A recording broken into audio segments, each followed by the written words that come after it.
Всем привет, это канал Шумов Фото, я Шумов Денис, и сегодня поговорим про Lightroom. Это видео подойдет тем, кто только начинает работать в этой программе, и тем, кто продолжает работать в этой программе активно.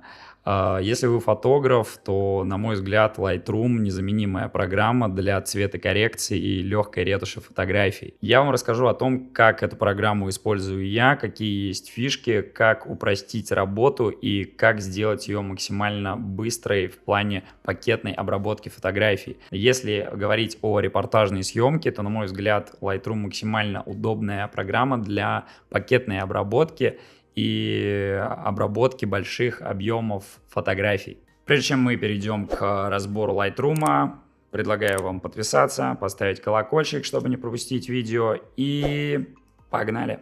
Давайте начнем с обзора программы Lightroom. Она состоит из нескольких блоков. Верхний блок, в котором располагаются модули. Скорее всего, у вас есть еще дополнительные модули. Я их отключил. Для этого можно нажать правой кнопкой на верхнем блоке и убрать то, что вам не нужно. На мой взгляд, основные блоки 2, которые у меня, они используются для обработки фотографий. Остальные блоки я не использую, поэтому, чтобы они не мешали, я их просто отключил. Также есть левый блок с настройками и правый блок с настройками, нижний блок, в котором отображаются ваши фотографии в виде ленты, и центральный блок, в котором отображаются уже ваши фотографии в виде сетки или полного размера. Для наглядности я предлагаю создать каталог и загрузить наши фотографии. Я предпочитаю для каждой съемки создавать отдельный каталог, так будет проще в дальнейшем найти конкретную съемку со своим каталогом и не перегружать один каталог с огромным массивом фотографий, которые вы будете загружать. Для этого мы создаем новый каталог, файл, new каталог. Я предпочитаю называть каталог в формате дата и через прочерк названия, допустим, 02.02.2023, прочерк Kate. Я закрою, а вы можете создать, соответственно, с вашим названием, так как я до этого уже создал каталог. Теперь мы должны загрузить наши фотографии. Я предпочитаю сначала копировать фотографии с флешки на жесткий диск компьютера и отбирать их в какой-то программе. Я использую для этого программу Фотомеханик. Про нее я рассказывал ранее. Вы можете посмотреть видео также на моем канале. Если вы хотите загружать фотографии через меню, вы можете нажать файл «Импорт фото и видео» и выбрать ваши фотографии. Либо можете, если используете Фотомеханик, соответственно, зайти в эту программу. Я заранее уже отобрал несколько фотографий, которые обозначил рейтингом, звездочками и также цветной меткой. Выбираем все наши фотографии и просто перетягиваем их в иконку Lightroom. Они у нас отображаются в виде сетки, есть возможность отображать покадрово, и также есть возможность сортировать фотографии по дате, по имени, по типу, и также есть возможность менять размер сетки просмотра. Справа у нас есть функция изменения размера наших превью. Я оставляю стандартно. Ниже есть возможность использовать какой-то пресет, и он уже автоматически будет применяться ко всем фотографиям из вот этого списка, которые пойдут у нас на цветокоррекцию. Ниже также есть возможность использовать набор метаданных, которые вы можете создавать тоже в формате пресетов, и прописывать ключевые слова, которые также будут записываться уже после импорта к каждой фотографии. Давайте приступим, нажмем «Импорт». В зависимости от мощности вашего компьютера, количества фотографий и преднастроек, время на создание превью и загрузку может отличаться. Если вы будете загружать фотографии с жесткого диска, это будет, естественно, быстрее, чем если вы будете загружать их непосредственно с флешки. В таком случае Lightroom будет сначала их копировать вам на жесткий диск в каталог, который вы выбираете, и только после этого создавать уже превью. Теперь мы можем видеть весь функционал наших блоков левого, правого. Внизу, как я и говорил, у нас появилась лента с нашими фотографиями. Левый блок состоит из навигатора, в котором мы можем поменять масштаб отображения наших фотографий, сам каталог с количеством фотографий, которые мы загрузили, папка, откуда мы загрузили эти фотографии. Дальше, если мы будем создавать, у нас будут отображаться наши коллекции, и ниже возможность подключения различных сервисов через Lightroom, в том числе авторизация в этих сервисах, таких как Adobe Stock фотобанк, вы сможете автоматически отсюда загружать туда ваши фотографии. Это достаточно удобно. В правом блоке у нас отображается гистограмма с выделенной фотографией. Ниже возможность использовать какой-то пресет, находясь в модуле Library. Также можно использовать преднастройки баланса белого, настройки тона, экспозиции и еще ряда других параметров. Ниже мы можем прописать ключевые слова, также можем их объединить в группы. Это очень удобно, если вы, как я говорил, загружаете фотографии на фотобанке. Ниже также метаданные, которые вы прописываете. Это основные настройки, которые есть у нас во вкладке Library. Помимо этого есть возможность сортировки фотографий и применения фильтров. Например, мы можем отсортировать наши фотографии, применив фильтр наличия рейтинга или его отсутствия, а также каких-то флагов и других параметров. На мой взгляд, очень интересная возможность использовать сортировку по метаданным, то есть здесь есть возможность в нашем каталоге просмотреть фотографии, когда они были сделаны. Если вы, к примеру, загружаете в один каталог серию из фотографий, сделанных в разное время, здесь будут отображаться они по датам. Если вы снимаете на разные камеры, то, соответственно, будут разные камеры. Также будет с объективами. Плюс, если вы ставите цветовые метки, они также будут здесь отображаться. Очень удобно, на мой взгляд, если вы снимаете на разные камеры, они имеют разный цвет, и не всегда пресет один и тот же ложится на фотографии, сделанные на разные камеры. Поэтому очень удобно выбирать сначала, к примеру, одну камеру, полностью делать цветокоррекцию, затем делать другую цветокоррекцию для другой камеры. С объективами то же самое. Если мы говорим про объективы серии RF для Canon, то они практически не отличаются по цветам, по крайней мере минимально. Если я использую другие объективы, например, Sigma, или вы используете другие камеры точно так же с разными объективами, то наверняка вы видели, что отличаются цвета на разных объективах. Плюс в зависимости от объектива резкость также может отличаться. Поэтому и пресет может не ложиться на фотографии, сделанные вроде на одну камеру, но на разные объективы. Ниже также у нас есть возможность фильтровать наши фотографии по флагам, по примененным или нет настройкам. Также рейтинг. Я использую всегда при отборе рейтинг в формате звездочек. Я ставлю 5 звездочек на фотографии, которые я хочу в дальнейшем отправить в Lightroom. И, следовательно, здесь я всегда выбираю параметр 5. Здесь у меня сейчас все фотографии имеют рейтинг 5, поэтому они остались полностью в ленте. Плюс вы можете проставлять различные цветовые метки, но важно понимать, что цветовые метки вот здесь внизу, они относятся к меткам, которые вы проставляете в Lightroom. Например, вы выбираете фотографию, нажимаете 6, там 7, он меняет цвет нашей метки. И если я загружаю из фотомеханики фотографии с рейтингом и метками, то эти метки цветовые будут отображаться здесь. Но в то же время, если я проставлю метку уже в самом Lightroom, они также сюда присоединятся. Но при этом, если вы видите, здесь у нас 61 фотография с красной меткой. Если я выберу красные метки здесь, то ничего не произойдет. Но в то же время, если я выберу желтую, которую проставил уже в Lightroom, она у нас отобразится.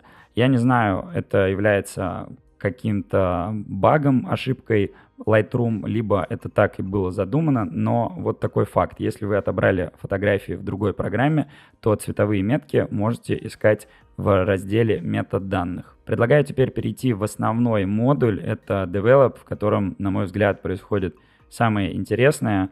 Это, естественно, пресеты. По умолчанию у нас Lightroom предоставляет нам возможность выбора различных пресетов. Их очень много, и они добавляются с каждым обновлением Lightroom. Вы также можете создать свои личные пресеты, создать папку и в целом разбивать их по каким-то категориям. У меня на самом деле есть обычный пресет, он один, и он видоизменяется просто со временем. Я его применяю ко всем фотографиям и просто его уже подгоняю под условия съемки. Ниже у нас есть вкладка, называется Snapshots. Она позволяет нам сравнить примененные пресеты и настройки и выбрать более оптимальный. Давайте посмотрим, как это работает. Допустим, мы применяем какой-то пресет, нажимаем плюс, создаем снапшот. Дальше мы, к примеру, хотим перевести фотографию в ЧБ. Я предпочитаю уменьшать в 0 насыщенность. Для этого мы просто выбираем насыщенность. Создаем еще один снапшот.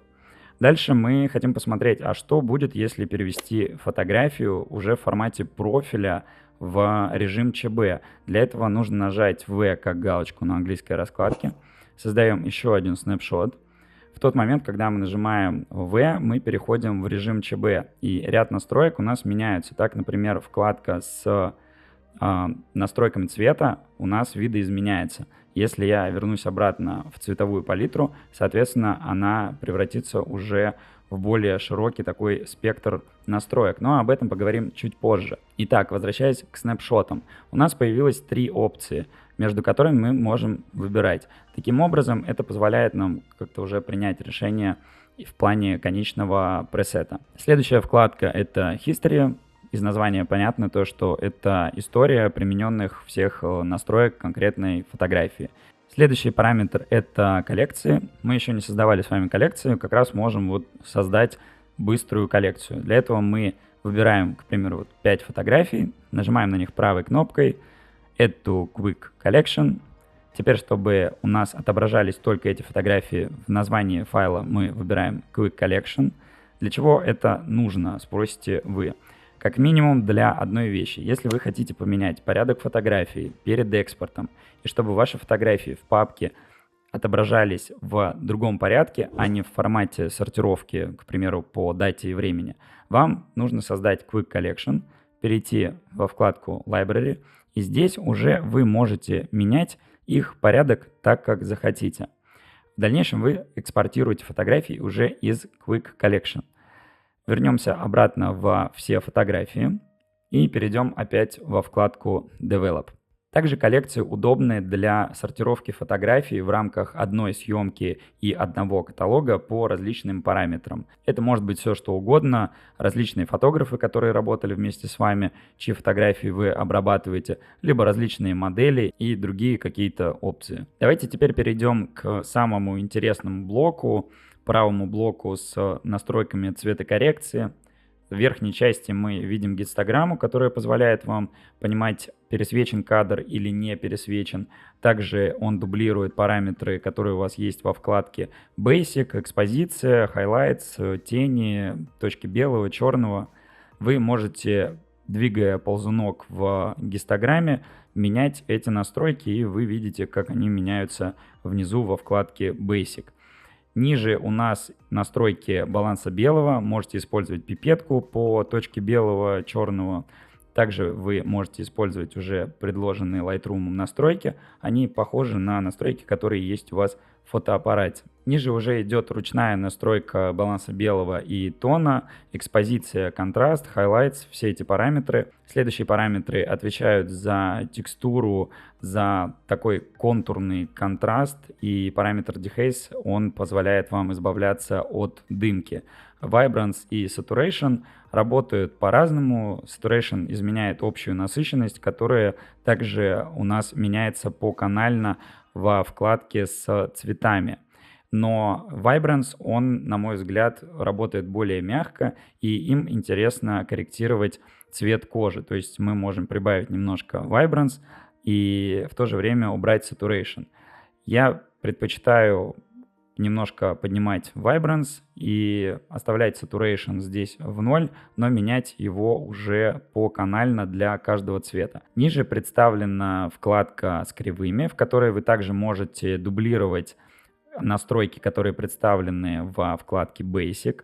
Следовательно, здесь вы можете уменьшать, увеличивать контраст, можете делать такой фейд-эффект, можете поднимать и опускать точку белого и черного, соответственно, слева у нас это точка черного, справа у нас это точка белого. Если вы посмотрите на гистограмму, там то же самое. То есть вот у нас whites, вот у нас black, где у нас экспозиция, соответственно, вот у нас экспозиция.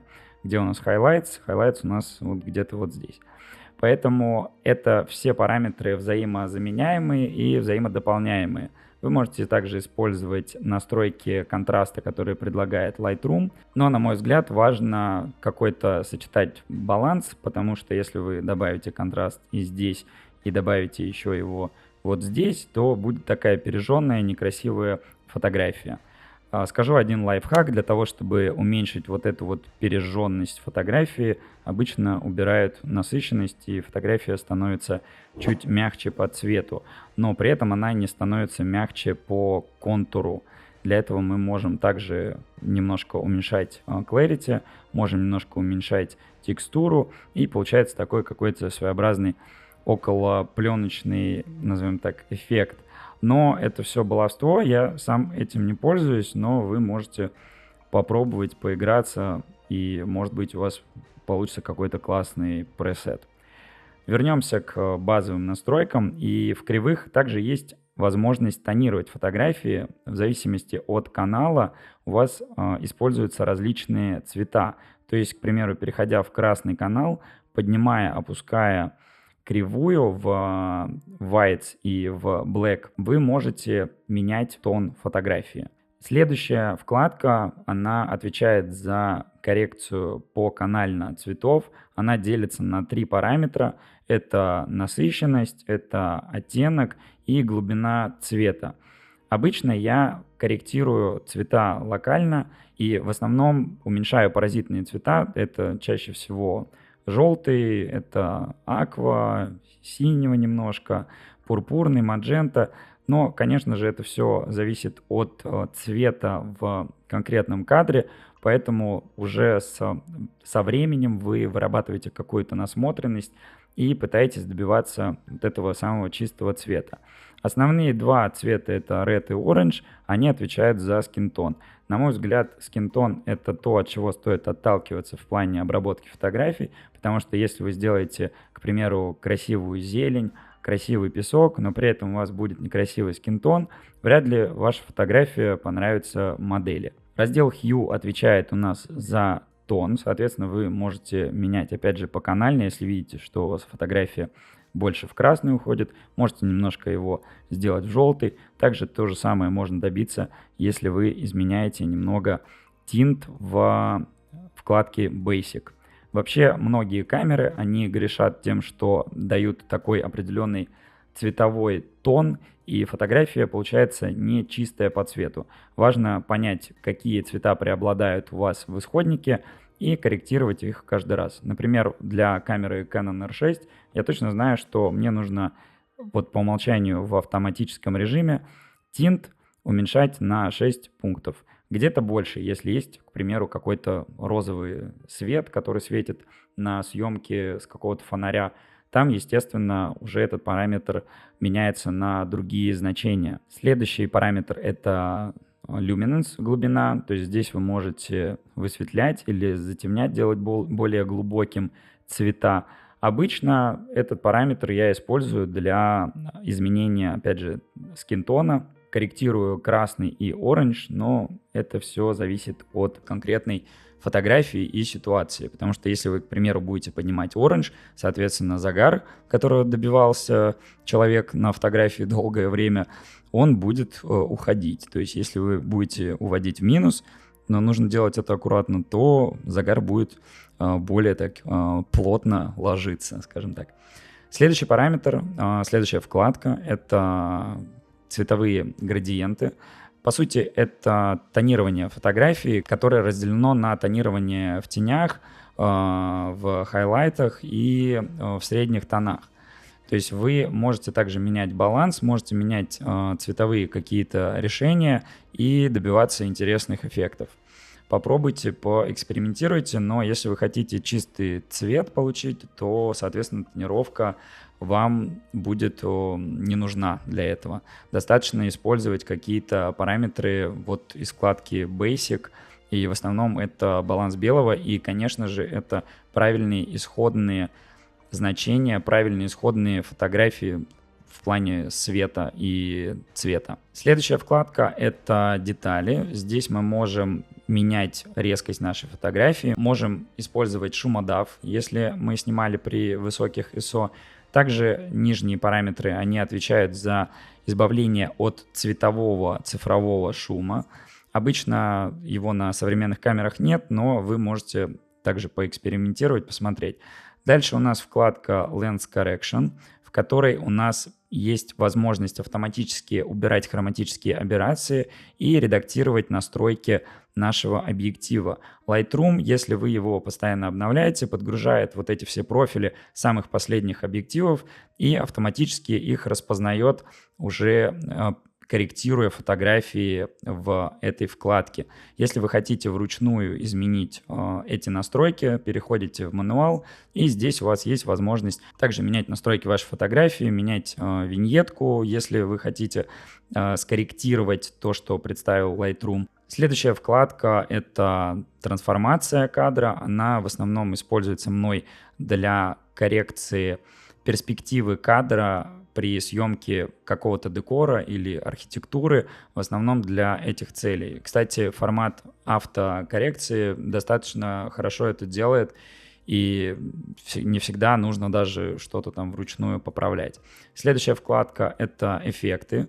В эффектах мы можем добавлять виньетку с различными параметрами. Также можем добавлять шумы с различными вариантами размера шума, его разброса по кадру, добиваться таких околопленочных эффектов.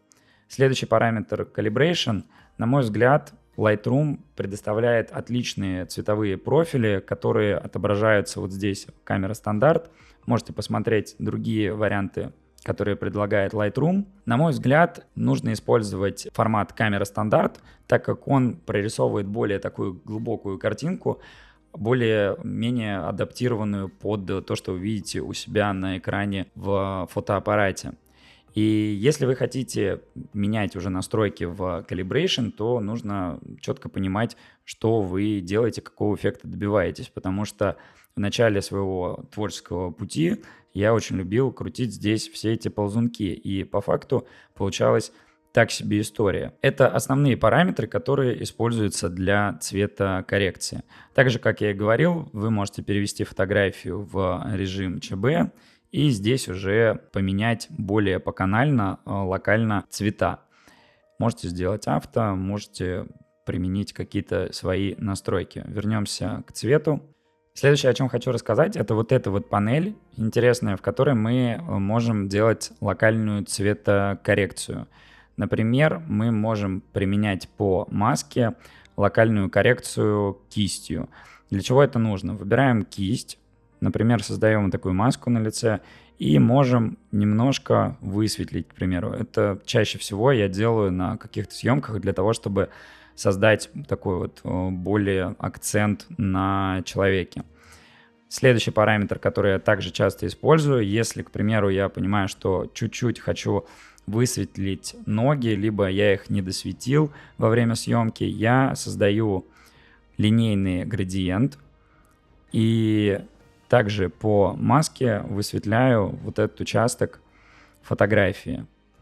Достаточно часто этим пользуюсь при пакетной обработке, достаточно это все быстро происходит. Если использовать горячие клавиши, например, для вызова кисти, нужно использовать клавишу K. Для вызова градиентной маски используйте клавишу M. Я советую запомнить большинство этих горячих клавиш, потому что благодаря этому вы значительно ускорите процесс обработки. Следующие параметры, которые есть также в этих масках, это возможность выделять с помощью искусственного интеллекта, как бы это не звучало громко, людей, задний план, небо, какие-то объекты. Например, вот мы можем выбрать человека, он у нас автоматически определяет нашу модель, нажимаем на него, и здесь мы можем выбирать различные участки, части тела, глаза, кожу лица, просто кожу, губы, и также их корректировать уже локально. Следующий параметр — это опция, которая позволяет убирать красные глаза, но сейчас камера снимает в основном без этого, поэтому наверное, как сам факт такого параметра, хорошо, что он есть, но я его ни разу не использовал. Следующий параметр — это локальная ретушь. Есть 3 типа, можете попробовать, за что отвечает каждый. Например, этот параметр, он похож на параметр в Photoshop заплатка. Вы просто нажимаете на какой-то, допустим, дефект, и он автоматически находит максимально подходящую область для того, чтобы это все убрать. Если вы используете штамп, то он работает немножко по другому принципу, он более грубоват, и также он имеет различные настройки прозрачности, размытия краев, то есть вы можете также посмотреть, как это получается. Вот, допустим, я сейчас сделал более жесткие края, и можно увидеть то, что это видно на картинке. Если вы хотите, к примеру, менять какие-то части, где есть контур, то лучше, конечно, использовать вот этот параметр штампа с более резкими краями. Ну и, например, для кожи лучше его смягчать. Следующий параметр — это кадрирование. Также запомните клавишу горячую R для вызова меню кадрирования. Здесь вы можете менять горизонт, можете также менять пропорции кадра. Для этого вам нужно открыть замочек, и можете выбрать из представленных вам вариантов формата фотографии, либо можете в свободном уже плане менять, также кадрировать вашу фотографию. Для того, чтобы подтвердить, проще всего нажать Enter. Также есть возможность выравнивать горизонт с использованием таких вот инструментов, либо с использованием линейки, когда вы просто нажимаете, удерживая, тянете, и он выравнивает горизонт. Плюс вы можете менять, нажимая клавишу О, варианты вот этого сечения, варианты сетки, которые позволят вам уже создавать какие-то композиционные решения. У меня обычно стоит сетка с третями, и я ее не меняю. Но запомните, вот клавиша О, она меняет вот эти вот сетки. Раз уж мы заговорили про горячие клавиши, стоит заметить, что параметры, к примеру, размера кисти меняются с помощью на русской раскладке это Х и твердый знак, они же скобочки, то есть вы их нажимаете и увеличиваете, уменьшаете размер кисти. К слову, в Photoshop происходит точно так же. Если вы хотите быстро менять экспозицию кадра, вы можете воспользоваться по умолчанию это плюс и минус. Соответственно, я их нажимаю, и у меня меняются значения экспозиции. Если вы хотите задать для этих настроек, для этих клавиш другие параметры, вам просто нужно нажать на надпись названия вот этого параметра. То есть теперь я нажал на контраст, у меня будет меняться контраст. И для всех остальных параметров то же самое. Но, на мой взгляд, использование его для экспозиции наиболее оптимальный и удобный способ. Сейчас я расскажу еще про то, как я применяю пресеты. Допустим, у нас есть вот какие-то настройки небольшие. Я копирую настройки этого пресета. Для этого я нажимаю Command-C. Есть здесь слева клавиши Copy и Paste, но, соответственно, если вы будете каждый раз их нажимать, это будет очень долго. Нажимаете просто Command-C, либо на Windows это, по-моему, Ctrl-C. У нас выскакивает такое меню. Здесь есть определенный набор параметров, которые он скопирует и которые вы примените дальше для последующих фотографий. Если вы хотите применять только настройки цвета, то, соответственно, вам нужно отключать настройки трансформации, настройки кадрирования, какие-то локальные коррекции в виде ретуши и использования масок также. Нажимаете копию, либо нажимаете Enter. Переходите, к примеру, на следующую фотографию, нажимаете Command-V, он применяет эти же самые настройки.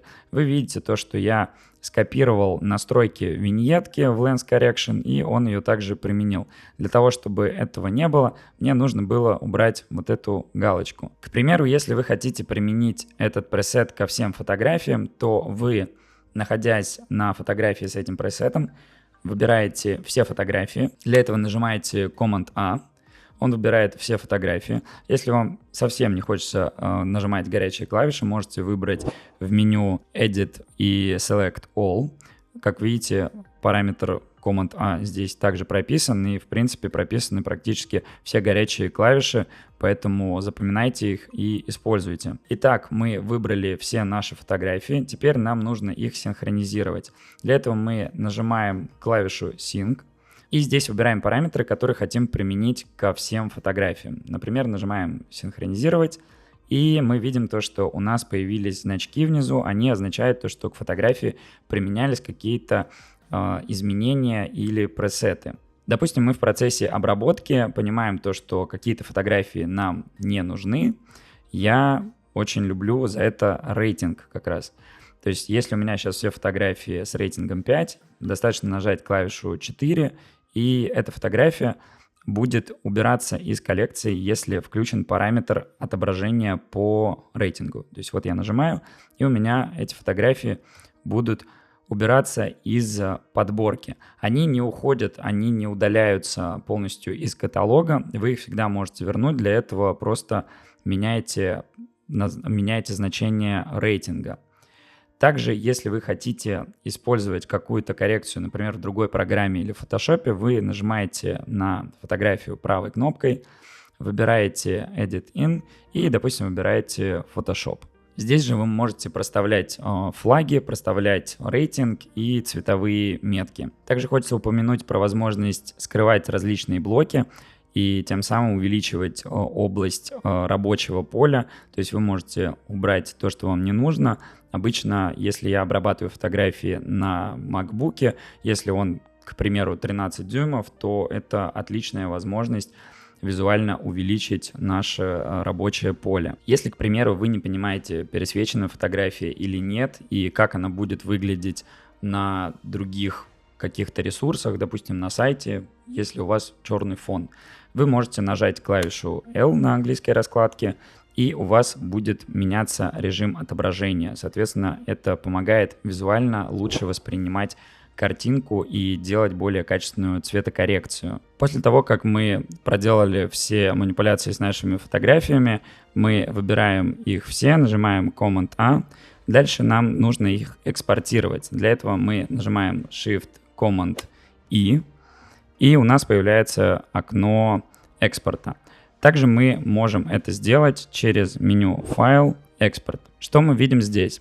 Сначала мы указываем каталог, куда у нас будут сохраняться наши фотографии. Для удобства я выбираю параметр Put in Subfolder, и для каждой съемки я меняю отдельное название уже здесь. При этом корневой каталог, допустим, название года съемки, я не меняю. Ниже мы выставляем название наших фотографий. Я предпочитаю называть их по форме дата и шумофото. Это мои инициалы. Для того, чтобы выставить эти настройки и они нумеровались по порядку, нам нужно зайти в настройки и отредактировать их уже по заданным параметрам.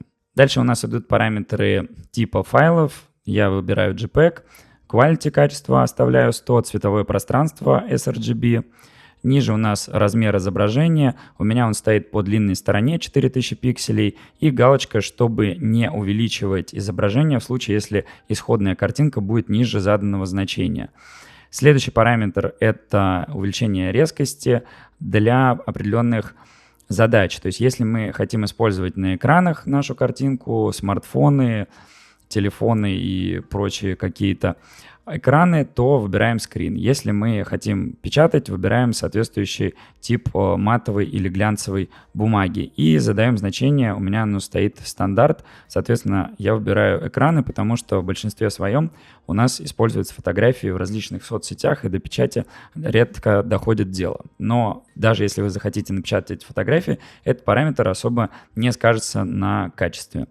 Следующие параметры я не трогаю, они заключаются в сохранении метаданных, и если вы, к примеру, захотите, чтобы ваша фотография была чистой в плане даты съемки, на что было снято, вы можете здесь как раз-таки убрать все эти данные, убрать информацию, проставив вот эти вот галочки. Если нас все устраивает, мы выбрали уже каталог и размер фотографий и тип, нажимаем «Экспорт», и дальше просто в зависимости от количества фотографий это займет какое-то время. Ну так, что значит? Что мы сегодня, получается, с вами поняли, что мы сегодня прошли? Создаем каталоги, упорядочиваем фотки, сортируем их, ставим рейтинг, фильтруем их, как вот нам нравится, применяем пресеты, не применяем, возможно. Переходим дальше, вкладка Develop. Во вкладке Develop мы смотрим наши шедевры, редактируем их. Опять же, то есть копируем, вставляем пресеты, используем горячие клавиши. Бога ради, пожалуйста, используйте горячие клавиши. Экспериментируйте с какими-то настройками, просто потыкайте вот эти вот кнопки, которые здесь есть, не бойтесь. Просто попробуйте. Но это не значит, что каждую фотографию нужно там с ума сходить и вот что-то с ней там выдумывать, придумывать. Как правило, все самое такое интересное, оно и самое простое. Многие спрашивают именно поэтому, как я добился такого цвета. Да никак, на самом деле камера. Очень часто я снимаю в режиме AV, приоритеты диафрагмы. И ручной режим — это как только со вспышкой, поэтому все очень просто. Доверьтесь вашей камере, воспитывайте вот это свое какое-то цветовосприятие, любимое слово мое, насмотренность, и все у вас получится, все будет классно. Друзья, если вам понравилось это видео, ставьте лайки, пишите комментарии, задавайте какие-то вопросы, может быть, делитесь также своим опытом, напишите о том, какие есть прикольные фишки, о которых вы знаете, о которых я, допустим, не рассказал, о которых мало кто знает. Также можете поставить колокольчик, чтобы не пропустить новые видео, подписаться. Вот, это был Шумов Денис. Всем пока, спасибо.